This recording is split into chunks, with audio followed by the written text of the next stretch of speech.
Some people just love hanging out at the beach. Not me. I'm a pool kind of guy. I don't like skimming it, but I like swimming in it. I mean, just think about all the dangerous and slimy creatures that are in the ocean, and then there's all the junk we put in there. Pollution, trash, sewage. Did you know it's been estimated that for every square mile of ocean, there's around 45,000 pieces of floating plastic in it? Whew. This next tale is about the most sinister, mysterious, and downright, weird collection of seaborne debris ever to wash up on the shores of North America. Vancouver, British Columbia, a lovely place, famous throughout the world for staging the 2010 Winter Olympics, but infamous for a series of grisly and downright weird discoveries. August 20th, 2007. Jedediah Island near Vancouver. A young girl taking a walk on the beach makes a disgusting discovery. November 12th, 2008. A couple walking their dogs just a few miles away in Richmond, British Columbia, discover something equally as horrific. I saw a running shoe thrown up on a rock. I felt a strange sensation. It compelled me to do something about it. Not visual, it's just a sense that I had. Curiosity soon turned to fear when they looked inside. Then I could see there's something in it, so I wanted to figure out what it was. The shoe was in pretty good condition. As I turned it over, it looked like an athletic sock that had been well aged with what I would call a large ham knuckle bone in there. Now this is where it gets really scary, because what lay in the shoe wasn't animal flesh. It was a human foot. So what do we have? 2 Vancouver beaches, 2 unrelated feet. It was a shocking find, but amazingly, according to police, not actually that odd. There's a number of waterways that surround Metro Vancouver area, so it's not that unusual to have a variety of body parts wash up, and it's not usually newsworthy. These 2 feet were just the beginning, and as more sneakers wash up, news of this macabre mystery quickly spreads fear throughout the region. The left foot was spotted Monday morning floating in the waters off Westham Island. The kind of case you could see in a crime show on television, but it's happening right now in the Gulf Islands. After the 5th, 6th, 7th foot, it does appear pretty odd, pretty unusual.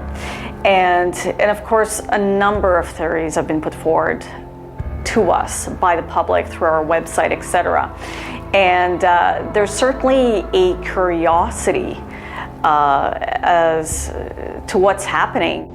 In a little over a year, a total of 7 feet wash up on beaches in close proximity to Vancouver. 5 right feet and 2 left, all wearing sneakers. The media call it the case of the missing feet. Meanwhile, the police and criminologist Dr. Gail Anderson struggle to identify who the decomposing body parts belong to. We have DNA on all of the feet that have been found. The problem is we don't have anything to match it to. Your DNA alone isn't going to tell you anything. It's just a barcode. And you see, that's the problem. Without bodies, identifying the victims is nearly impossible. But at least analyzing the DNA does provide some data. Our investigation determined that the 3rd foot and the 5th foot were a match, and the 4th foot and 6th foot were also a match. However, we still don't know who those feet belong to. The case of the missing feet. I shudder at the thought. Where did these 7 sneakers come from? And to whom did the feet inside belong? All over the world, journalists, scientists, bloggers, and amateur sleuths weighed in with their theories. Were funeral home workers dumping bodies in the ocean? Were medical students carrying out a sick prank? Or was this the work of another Vancouver serial killer? Yes, I said another one. A number of people have brought up the theory of it's probably another serial killer. In 2007, Robert Pickton was convicted of the murder of 6 Vancouver women and charged in the deaths of 20 more. Could he have been responsible for the feet too? But if the feet had been cut off by a serial killer, the telltale signs of the act would be visible to forensic experts like coroner Jeff Dolan. With respect to separation, whether it's a natural or mechanical separation from the body, experts who conduct tool mark analysis would examine the bones to see what type of mechanism had actually separated that bone from the rest of the body. But the team came up with a surprising answer. There is no evidence that there was any kind of mechanical separation of these bones. They've come apart at their natural point of separation. So if the feet had not been intentionally severed, what happened? Dr. Anderson believes she has the answer based on her research into what happens to submerged flesh as it decomposes. This is Venus. This is the Victoria Experimental Network under the sea, to look at decomposition underwater, so that I could see how a body decomposes, what animals feed on it. When you bring the body ashore, you see marks on the body. Well, what's that? Is that suspicious? Is that foul play? Or is that just something naturally caused by animals in that area? Instead of putting more human cadavers at the bottom of the ocean, Anderson has another option: a pig. Pig carcass is very similar to human, so they do decompose in a very similar manner to the way a human body decomposes. And they're fed on, certainly terrestrially, by insects on land in a very similar manner to that of a pig carcass, to a human body.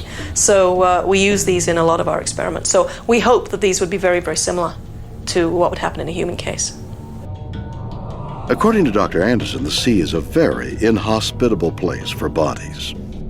But in these cases with Venus, we've been able to see it actually performed by these animals, by the crabs in particular, the large Dungeness crabs, and also the smaller squat lobsters. Once the flesh is gone, it doesn't take long for the body to come apart, a nasty process known as disarticulation. Wrists and ankles have got lots of tiny little bones in them, so it's very easy to disarticulate those by natural activity. Okay, so the process of decomposition underwater will lead parts of the body to come loose, to disarticulate. So why was it that only feet were washing up on the beaches of British Columbia? Why not hands or even heads?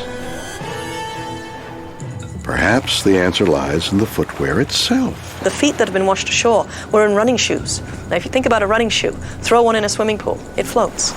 So it's a flotation device, and I think that's probably why you're specifically finding feet and not finding the rest of the body. Okay, so we know that feet can naturally come free as a body decomposes. We figured out why they floated ashore. But the real mystery remains. Where did the 7 feet come from? In a little over a year, 7 dismembered feet washed up on beaches in and around Vancouver. Police now know that the feet weren't sawn off, thankfully, and that it was the sneakers that floated them to shore. But the origins of these feet remain a mystery. Many believe that the feet were a grim souvenir of the massive Asian tsunami of 2004, a theory supported by the fact that one of the shoes found was only sold in India in 2003. We were getting phone calls, emails, letters from around the world, people who had missing family members from the tsunami. Seems plausible, but according to oceanographer Eddie Carmack, the tsunami theory holds no water. One thing to understand about the oceans is that they are a system highways that we call gyres. Water goes around and around in these gyral orbits. And particles following these orbits can come from great distances at sea. I would think it very unlikely that the feet would have come from the Indian Ocean. The ocean currents don't link up that well. It's not a very direct path. And if something did drift from there, it would take well over a decade to reach these shores. Given that feet started appearing just 3 years after the tsunami, investigators are forced to start looking for another explanation and turn to the recent crash of a small plane off the coast of British Columbia. At that stage of the investigation, only 1 individual had been recovered. The rest were unaccounted for. When the feet began to appear. We expected to have a hit in that cluster. But these hopes were soon dashed. The DNA from the feet doesn't match with any of the crash's victims. A global search for clues has turned up nothing. The feet can't be coming from tsunami victims. They didn't float thousands of miles across the sea. So maybe they came from closer to home. Facing a dwindling list of possible explanations, Carmack has a theory that the shoe's origin is a lot closer to home, and he has a novel way to prove it. Well, what I'm holding in my hand is an old recycled running shoe. It's been inserted with a satellite track GPS system, and it has been ballasted. So when this is thrown in the water, it's about as close to replicating the pattern that a drifting shoe would follow. By dropping these shoes from various points around Vancouver and tracking their every motion via GPS, Carmack believes he knows which currents carried the missing feet to shore. Behind me is the Alex Fraser Bridge. Fraser River is flowing from my left to my right to the sea. 3 of the shoes were found on the mouth of the river on the islands downstream, so the direction of travel is certainly consistent with the pathway of the river. So it appears that the river, not the ocean, is the likely source of the shoes. But investigators still have no names, and they're growing desperate. We have gone public with the photos of the footwear in the hopes that somebody would recognize it as belonging to that of their loved one. This ID tactic seems like a long shot, but apparently it's right on target. The first foot, which was located on Jedediah Island on August 20th, 2007, was later identified to that of a missing missing male from the Lower Mainland here. He was last found to be in some type of emotional distress. Suddenly, in a sea of red herrings, one theory stands out: a surprising appearance of naturally disarticulated body parts with no visible sign of homicide, all found in water systems near bridges. They could be suicide victims. They could have been people that jumped off the bridge. We have a number of people that are presumed dead in a database where only their vehicle was found parked on a bridge. And while the suicide theory seems likely, it remains just that, a theory.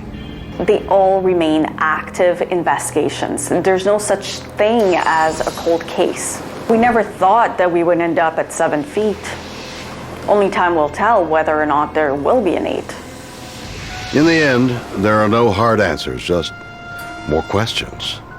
And after 3 years, 7 feet, and endless questions, the case of the missing feet remains open and unsolved.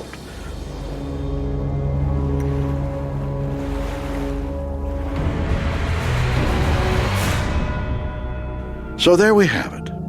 3 strange and mysterious stories, but each with many plausible theories to explain them. Did Alcides Moreno survive his 47-story fall because of a freak series of events conspired to break his fall?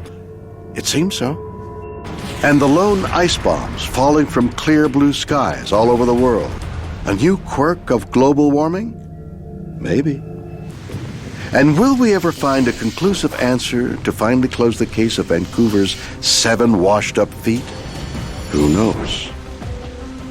Join me next time for 3 new stories that will be undoubtedly weird or what?